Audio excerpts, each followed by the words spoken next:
یہ ہے چوکنڈی کا قبرستان، بہت قدیم ہے اور پاکستان بننے سے پہلے کا ہے۔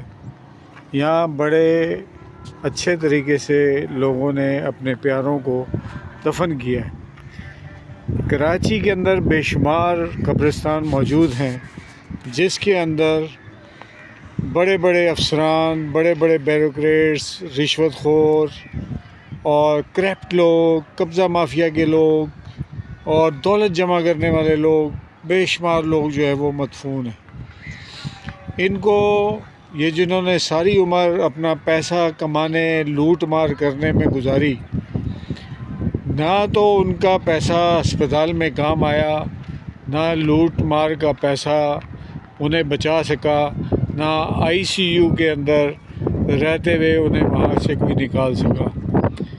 تو اللہ تعالیٰ نے ایسے لوگوں کو وہاں پہنچا دیا اور پہلے سے بتایا ہوا ہے کہ تمہارا اصل مقام یہاں ہے، تمہیں لوٹ کر آنا ہے۔ لیکن اس کے باوجود اب تک پاکستان کے اندر یہ لوٹ مار مچی ہوئی ہے اور لوگوں کو ان کا پیسہ، ان کی جائیدادیں، یہاں تک کہ ان کی اولادیں ان کے کام نہیں آ رہی۔ یہ لوٹ مار کا پیسہ جن لوگوں کے لیے انہوں نے جمع کیا، ان کے آخری وقت میں ان کے بچے نے بھی ان کی خدمت نہ کی۔ تو یوں یہ قبرستان آباد ہیں اور ان کو اس بات کا خیال نہیں ہے کہ ہم یہ لوٹ مار کریں گے، لوگوں کو تنگ کریں گے، پیسہ جمع کریں گے، دفتروں میں چکر لگوائیں گے اور ان کے مسائل حل نہیں کریں گے، اور پھر انہوں نے کیا کرنا ہے؟ آخر بستر مرگ پر جانا ہے اور جہاں پر ان کی واپسی کا کوئی امکان نہیں ہے۔ کبھی آئیں گے، کبھی جائیں گے، لیکن ایک وقت آئے گا کہ وہاں سے سیدھا ایسی ہی زمین پر پہنچیں گے جہاں پر ان کو 6 فٹ زمین کے نیچے دفن کر دیا جائے گا۔ رشتہ دار آئیں گے اور ایک دفعہ فاتحہ پڑھ کے چلے جائیں گے، اس کے بعد ان کی قبر پہ کوئی نہیں آئے گا۔ ایک دن ان کی قبر بھی مٹا دی جائے گی، گورکن اس کے اوپر ایک نئی قبر بنا دیں گے۔ یہ ہے انسان کا انجام۔ لیکن انسان جو ہے وہ اس سے باز نہیں آتا کہ وہ کرپشن چھوڑ دے یا لوگوں کو تنگ کرنا چھوڑ دے۔ اس نے اپنی آخرت خراب کرنی ہی کرنی ہے۔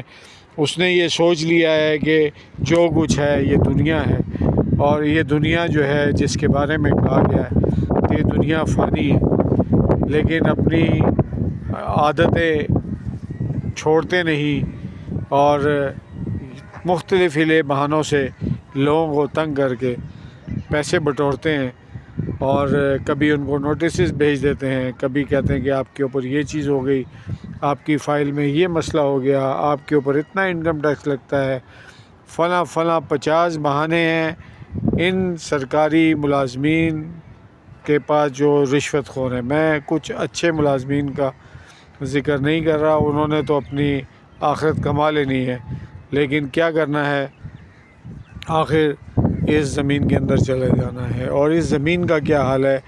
اگر اسے کہا جائے کہ یہ میں امانتاً اپنی میت یہاں پر دفنا رہا ہوں، ہماری یہ میت امانتاً ہے، تو 30 سال بھی لگ جائیں گے، یہ زمین اس امانت کو ختم نہیں کرے گی، اس کو صحیح سلامت رکھے گی، اور پھر جب وہ امانت دوسری جگہ منتقل کی جا رہی ہوگی تو وہ وہاں منتقل ہونے کے بعد اس کو صحیح سلامت تدفین کی جائے گی۔ بعد میں اس کا گلنے سڑنے کا پروسیس شروع ہوگا۔ یہ بعد میں ہڈیاں جو ہے وہ پگھلنی شروع ہوں گی، ہڈیاں گلنی شروع ہوں گی، اور پھر جو ہے وہ کوئی نیا گورکن آئے گا تو وہ اس کی ہڈیاں اٹھا کے باہر پھینکے گا، نیا گوشت، نیا جو ہے وہ مردہ آئے گا اور اس کے اندر اسے لٹا دیا جائے گا۔ یہی حقیقت ہے۔ اگر انسان اس کو سمجھ لے تو سارے غلط کام کرنا چھوڑ دے، زناکاری چھوڑ دے، رشوت خوری چھوڑ دے، اور اپنی آخرت جو ہے وہ آسانی سے گزار لے۔ لیکن ایسا کم ہی لوگوں کو نصیب ہوتا ہے، خوش نصیبوں لوگوں کو نصیب ہوتا ہے۔